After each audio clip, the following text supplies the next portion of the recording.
every 4 months, every 3 to 6 months, I get a decent check that I forget about. So I kind of just use that money, to either put away in the bank or just to buy myself something nice if I feel like it. So That's so dope. there's a few different ways that you live and eat off of these monstrous records. Yeah. I always like to tell people, all you need is one. All you need is one Right. record, and it's life changing for sure. Yeah. Yeah. See, that's why my wheels are turning. I got my song that I sent you, the Pimp in Paradise, is an earworm. When people hear it, when I talk to them, they're like, "Man, I hate you," and I'm like, "Why?" I'm like, "Why? What's up?" They're like, "I can't get your song." You there? Yeah, you know what? I think it's the. I don't know if it's my internet. Can you hear me? Yeah. Okay, I think it might be my internet. Is it your internet or mine? Okay. I don't know. Maybe it's the distance. I don't know. Maybe. So when you approach a brand like Cheetos, you're not pitching it like the same, like a record deal, like, yo, this is, like how you would think of pitching a demo for signing an artist, right? So what's your pitch for coming together with a company like that? Like, what are you telling them you're bringing to the table versus, how the brand comes together? How does that work? Yeah, I think with Walmart and Cheetos, they actually approached me. With Microsoft, I approached them.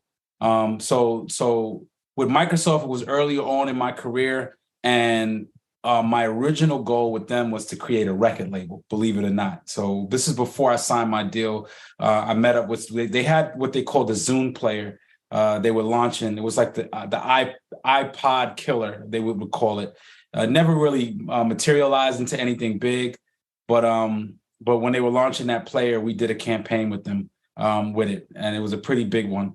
And my goal with them was to pique their interest in actually creating a record label, because I felt like technology, and I mean, if you think about it to this day, when you think about how big iTunes is to music and how big Spotify is now to music, technology has single-handedly changed music forever.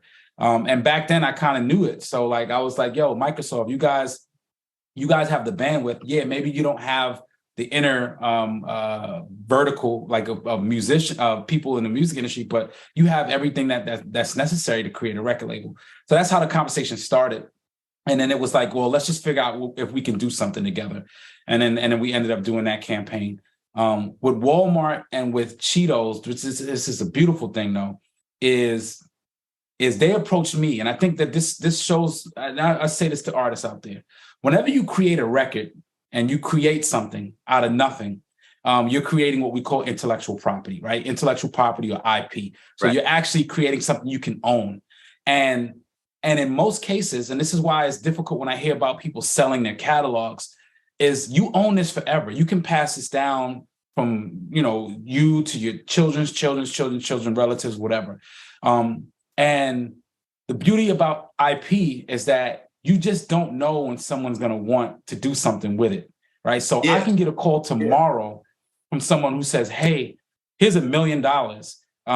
We would love to put this in the next, Black Panther movie as the lead record. So I think that there's something to be said about when you own actual IP, that you should really, really understand that it's like owning a brick and mortar. It's like owning a building.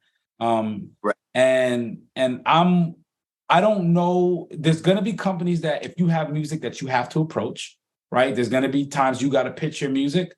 And then there's going to be times where the stars align and a company says, hey, you remember this song by this artist? And, then it's like, okay, well, let's make it work. Like when Cheetos reached out to me, and then shout to my guy, Mike, he immediately said, hey, this is one of those calls where I might have a check for you. And I said, well, what is it about? He said, I'm calling from Frito-Lay, from Cheetos. And my immediate response is, what took you guys so long? Because it makes sense, right? Like, this is why I'm hot. Right. It just made sense. So, I mean, that partnership is a dope one, and honestly, the people up there really trying to they actually are super dope when it comes to the diversification, but also really intuitive of not trying to take away from they were very thoughtful and what the deal looked like for me, not just from a monetary standpoint, but also from what I'm saying in the music, how the vision is being displayed. Like, they were really on it. So I'm like, partnerships like that come around once in a blue moon, but I appreciate them when they do. So fly. I'm the pimp in paradise. I'm so fly. Love my life. I'm the pimp in paradise. I'm so fly. Love my life. I'm the pimp in paradise. Oh, hey, look at me now. Now they just wondering how we flipped up his style and blew like the boy from 8 Mile. Wow, asking me how I blew up, created my own luck. Every day I do what I want, cause I give 0 fucks. Got 2 big balls, it's a paradise.